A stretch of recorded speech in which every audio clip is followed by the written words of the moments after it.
porque en el lugar que ellos se estaban entrenando militarmente en Cuba, había muchas palmas.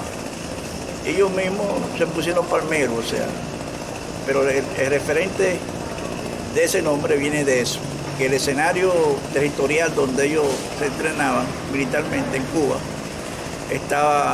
había una gran cantidad de palmas, y ahí viene el nombre de los palmeros.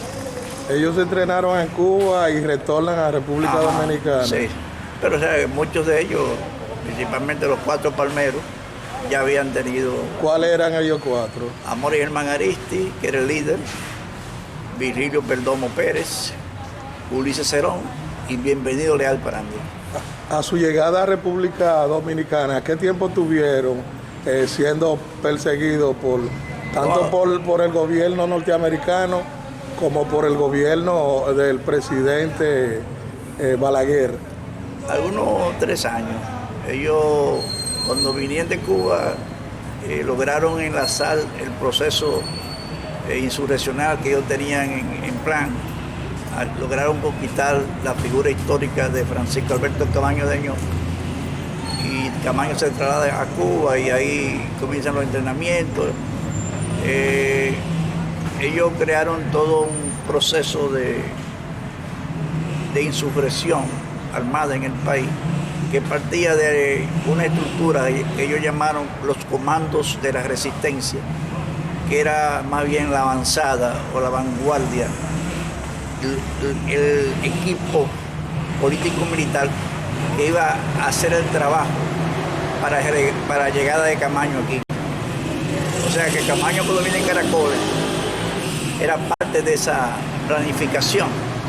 Ese equipo que dirigía Amores Germán Aristi estaba creando las condiciones, la infraestructura militar, para cuando Camaño llegara, estuviese un apoyo efectivo de los jóvenes dominicanos identificados con los ideales de Francisco Alberto Camaño Deño y de lo que fue realmente esa revolución de abril del 65.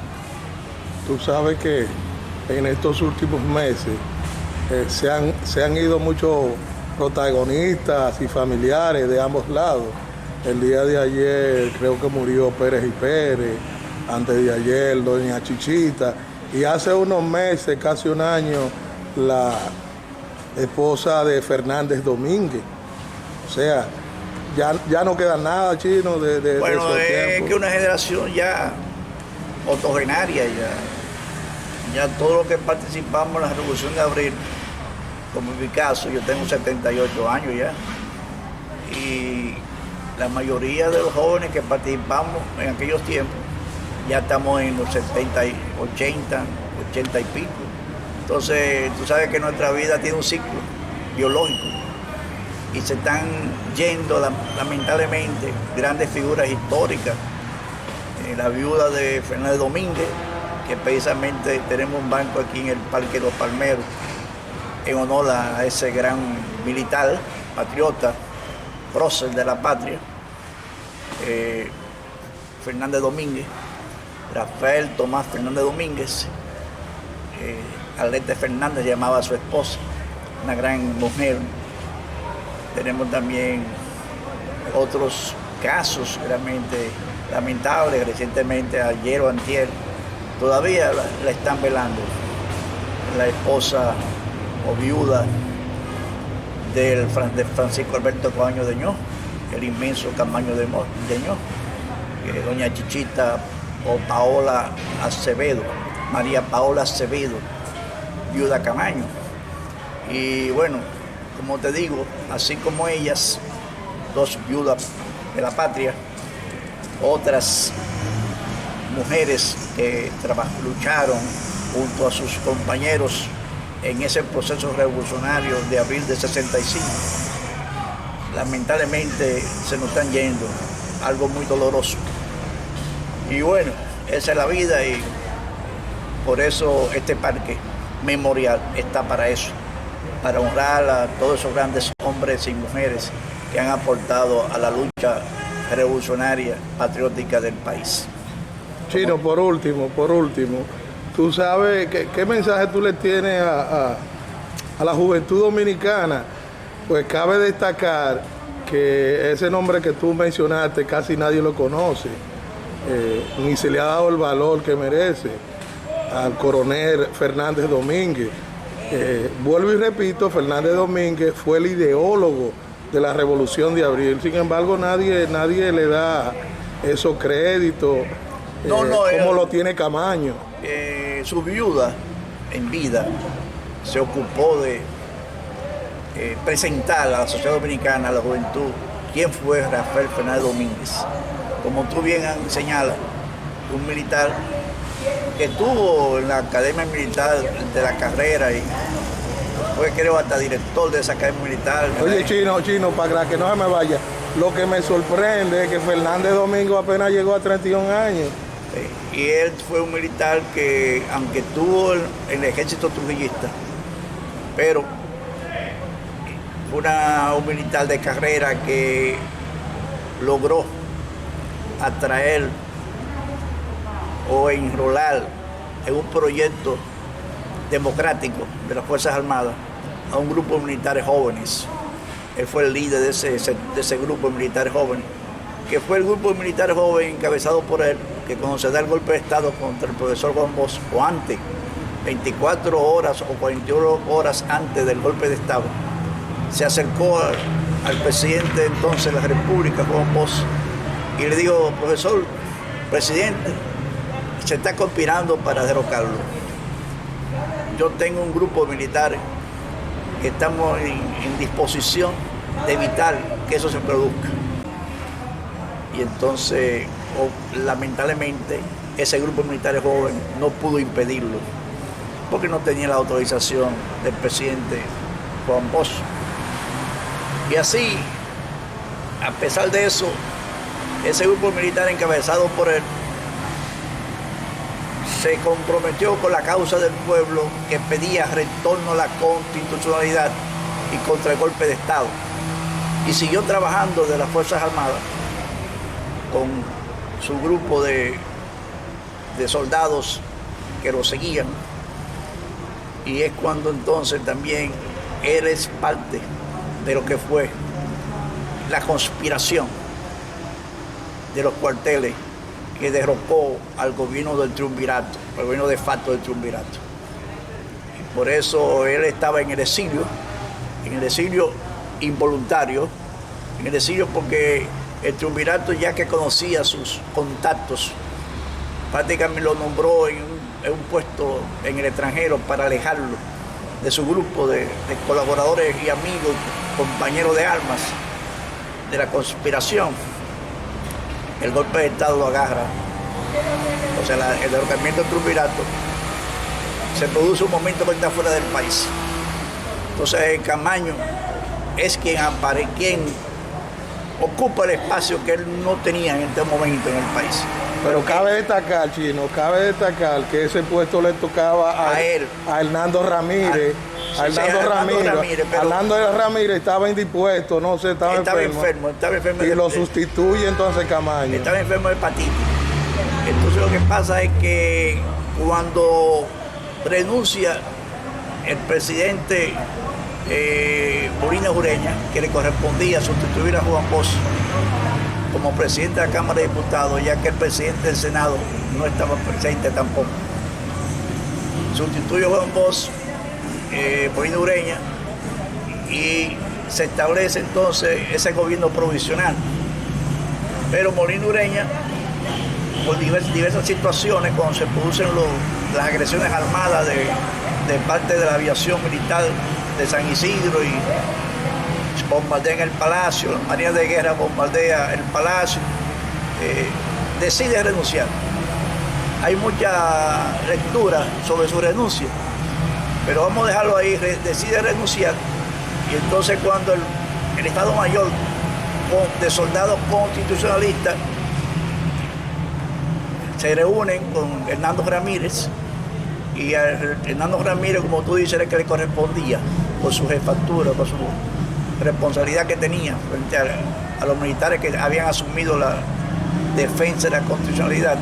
Pero encontrarse en una situación de enfermedad no fuera el escogido, y los militares entonces escogen a Francisco Alberto Camaño Deñó por ser el oficial coronel full que le correspondía. O sea, como coronel full, a él es que debía sustituir a Hernández Ramírez.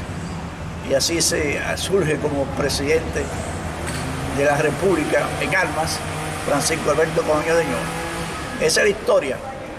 Posteriormente a estar instalado ya el gobierno constitucionalista, regresa al país Rafael Fernández Domínguez.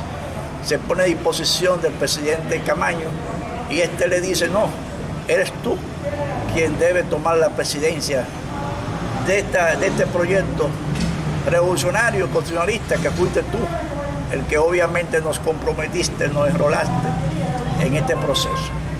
Y Fernández Domínguez, un gesto de mucho desprendimiento, dijo: no, usted lo está haciendo muy bien. Taconeó. Sí, usted lo está haciendo muy bien.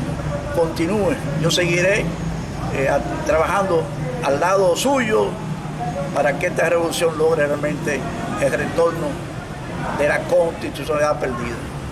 Bueno, entonces ahí se produce el caso del asalto al Palacio Nacional, que fue un proyecto ideado por Fernández Domínguez y jóvenes combatientes el 14 de junio. Un error chino de él, porque él dijo: pero yo he venido aquí, pero no he peleado.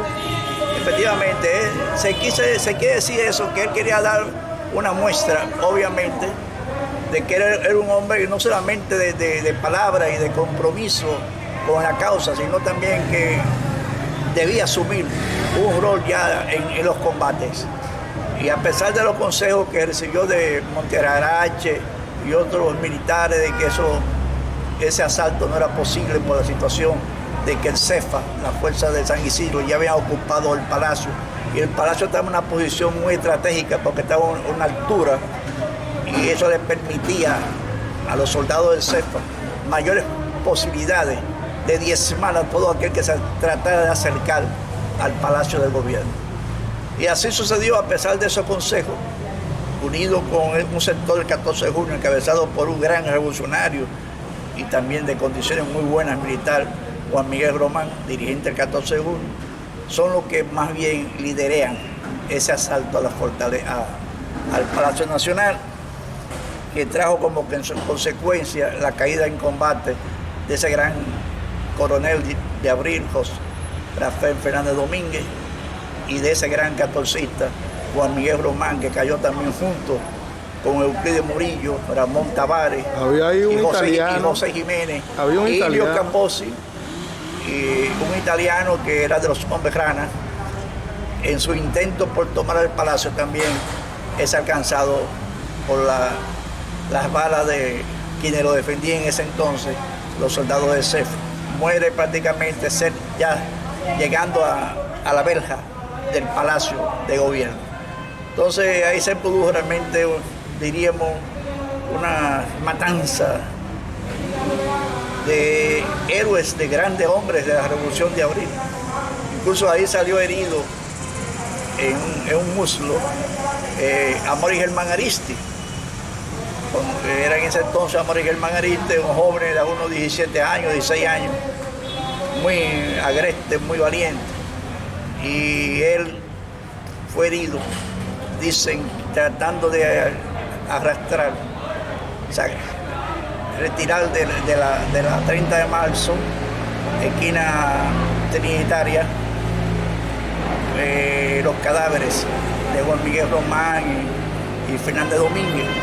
Y en ese intento es alcanzado también por una bala que le penetró en el glúteo derecho. Esa fue la historia, y muy triste.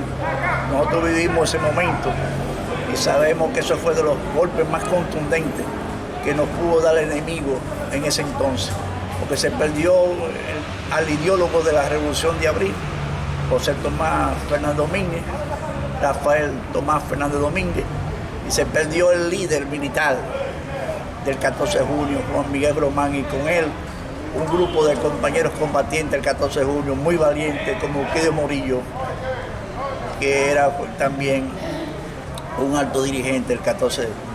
Esa es la historia.